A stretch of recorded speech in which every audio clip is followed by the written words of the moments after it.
Musi wa17 November 2021, mapurisa epachiteshi chemvurwi vakanyeurirwa kuti pakanga paine mutumbi wemwanasikana Chipo Mutazu ane mwedzi 3 yekuberekwa wepaAdha Farm Mvurwi akanga avigwa akafukunurwa. Mapurisa vakaenda pamba pababa vemufi uyu, Robson Mutazu ane makore 23 ekuberekwa. Vasvika ipapo vakatowana mutumbi uyu wavigwa zvakare. Mukuferefeta nyaya iyi makabuda kuti mufi uyu akanga afa musi wa16 November 2021 kuma3 dzemakuseni. Afa kudaro, shoko rakatumirwa kuna bhishopu Tamuka Chiboyiwa wesangano reapostoliki wesangano rekutenda kwaJesu Apostolic Church. Bhishopu Chiboyiwa vakabvawo vazivisa muprofita wechikadzi anoitwa Pelagia Chingwena ane makore 35 ekuberekwa, anogara mubhuku ramusiiwa Chifi Mutumba Madziwa.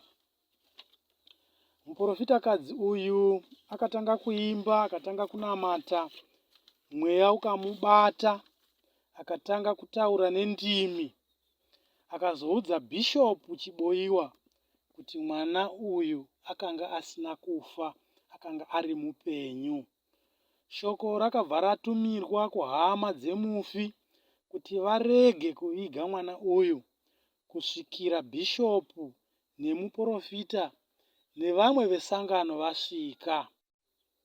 Zvisinei, bhishopu nemuprofitakadzi uyu nevamwe vesangano vakazosvika kuma4 dzemasikati, mutumbi wemwana uyu watovigwa kare. Muprofitakadzi uyu akatanga kuimba, akatanga kubatwa nemweya, akatanga kutaura nendimi, akati mwana uyu akanga achiri mupenyu. Akarayira kuti vakuru vafukunure mutumbi uyu.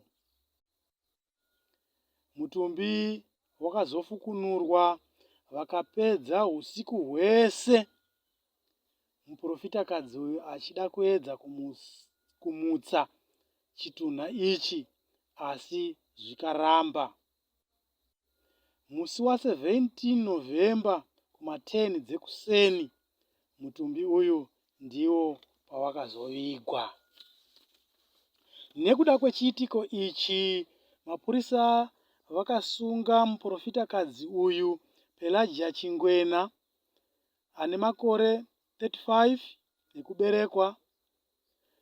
Vakasunga futi anonzi Maria Chirata ane makore 61 ekuberekwa wepaAdha Farm Mvurwi, naEsteri Chitsamba, mukadzi ane makore 41 wepaAdha Farm zvakare, nekuda kwemhosva yekukanganisa guva uye mutumbi wemunhu wakafa, inonzi pachirungu violating a grave and dead body.